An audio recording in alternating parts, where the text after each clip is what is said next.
அனைவருக்கும் வணக்கம். நான் திருப்பூர்ல இருந்து பிரசன்னதோட ஈஸ்வரி ராஜுங்க. நம்ம இந்த பதிவுல பார்க்க போறது திருவாவடுதுறையில் உள்ள மாசிலா மணீஸ்வரர் ஆலயத்தோட இன்னொரு தனி சிறப்பை தாங்க. அதாவது இந்த ஆலயத்துல பார்த்தீங்கன்னா நவ கிரகங்களுக்கு தனி சன்னதிங்கிறது இல்லைங்க. இங்க உள்ள சிவபெருமானே நவ கிரகங்களா நின்று வர்ற மக்களுக்கு துயர் துடைக்கிறாரு அப்படிங்கிற ஐதீகம் இருக்குது. அதாவது உங்க ஜாதகத்துல 9 கிரகங்கள்ல ஏதாவது ஒரு கிரகம் பாதிக்கப்பட்டு தசையோ புத்தியோ நடந்தா அல்லது நிறைய கிரகங்கள் பாதிக்கப்பட்டு இருந்தாலும் நீங்க இந்த ஆலயம் சென்று வழிபாடு சிவபெருமான வழிபாடு செய்வது மூலயமா உங்களுக்கு நவ கிரக தோஷமே விலகும் அப்படிங்கிறது தான்.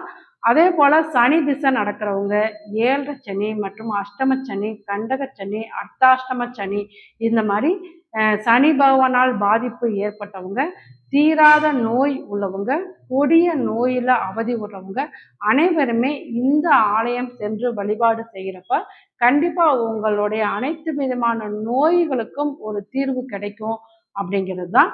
இந்த ஆலயத்துல நிறைய சிறப்புகள் இருக்குதுங்க. அதாவது இந்த ஆலயத்தை பத்தி சொல்லணும்னா இன்னைக்கு ஒரு நாள் கூட பத்தாதுன்னு சொல்லலாம். அந்த அளவுக்கு இந்த ஆலயத்துல நிறைய சிறப்புகள் இருக்கு. இந்த ஆலயத்துல அந்த நந்தி தமிழகத்துல மிகப்பெரிய நந்தியா இருக்கிறாரு. நீங்க எந்த ஒரு வேண்டுதலா இருந்தாலும் நீங்க நந்திட்ட நீங்க முறையிடுறப்ப கண்டிப்பா அவர் சிவபெருமான்கிட்ட கொண்டு போய் சேர்ப்பாரு அப்படிங்கிற ஐதீகம் இருக்குது. அதனால உங்களுடைய வேண்டுதல் எதுவா இருந்தாலும் நீங்க ஆயுள் பலம் குறைவா உள்ளவங்க கூட நீங்க இந்த ஆலயம் சென்று நீங்க வழிபாடு பண்றப்ப கண்டிப்பா உங்களோட ஆயுள் பலம் நீடிக்கும் அப்படிங்கிறதா. நீங்க வாழ்க்கையில ஒரு முறைனாலும் இந்த ஆலயம் சென்று வழிபாடு செய்யுங்க.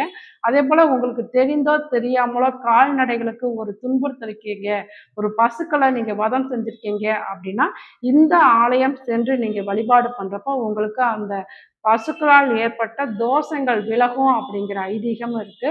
அதனால வாழ்வில் ஒரு முறையாவது நீங்க இந்த ஆலயம் சென்று தரிசனம் பண்ணுங்க. நன்றி.